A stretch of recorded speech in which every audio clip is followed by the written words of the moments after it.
My husband forgot my birthday, but remembered to take our son to meet his ex. On my birthday, instead of waiting for my husband and son to come home to celebrate with me, I received a video from my husband's first girlfriend. In the video, my husband and my son were with her, and my son was hugging her, saying he wished she could be his mother. I stared at my phone in complete shock, watching my 8-year-old tell another woman he wanted her as his mom. My birthday cake sat untouched on the kitchen counter. 32 candles melted into colorful puddles of wax. The balloons I had hung that morning mocked me from the ceiling. Instead of crying like the old me would have done, I did something that would change everything forever. I called my lawyer first. Rachel, it's Harper. I need those divorce papers we discussed last month. Tonight. I don't care what time it is. Harper, it's almost 10 p.m. What the hell happened? He's been secretly taking Noah to see his ex-girlfriend, Celine, behind my back for months. I have video proof of everything. Jesus, I'll have the papers ready by morning. Then I called my bank's emergency hotline. Account freeze. Credit cards cancelled immediately. The joint savings we had carefully built over 10 years of marriage locked down tighter than Fort Knox. By the time Adrian finally walked through our front door at midnight, smelling like her perfume, I had already filed for emergency custody.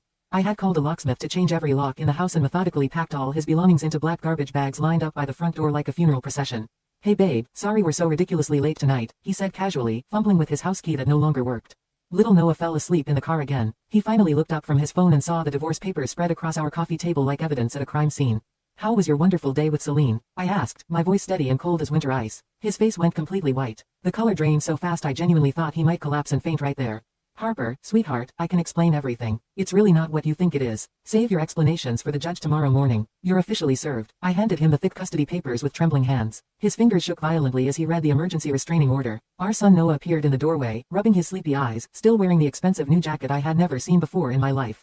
Mom, what's happening? Why are all of Dad's clothes sitting outside in bags? Your father forgot it was my birthday today, honey. But he certainly remembered to take you to see his ex-girlfriend instead. Noah's little face crumpled with confusion. She said she was just Dad's old friend from college. She bought me ice cream and told me. What exactly did she tell you, baby? That maybe someday we could all live together like one big happy family. Adrian grabbed my arm desperately, his grip almost painful. You can't just destroy and tear our entire family apart over this one thing. I already did. Now the courts will decide who Noah really belongs with. His confident smirk, the same one he had worn for years whenever I questioned his suspicious late nights, vanished completely when he realized I wasn't the same naive woman who used to wait up for him every single night with dinner warming in the oven. Harper, please be reasonable. We can work this whole thing out between us. Celine honestly means absolutely nothing to me. I pulled out my phone and played the damning video again. Really? Because she apparently has dozens of videos of you two together going back 6 months. Beach trips, romantic dinner dates, family photos with my son. How did you, even? She sent it by complete accident. Meant to send it to her sister, not our old college group chat. Funny how technology works against cheaters. Adrian sank heavily into the couch, burying his head in his hands.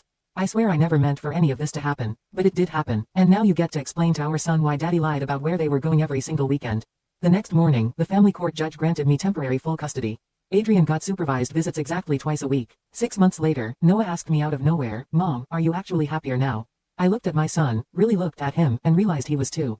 Sometimes the best birthday gift is discovering who you really married, and sometimes it's discovering who you really are when you finally stop making excuses for the people who hurt you most.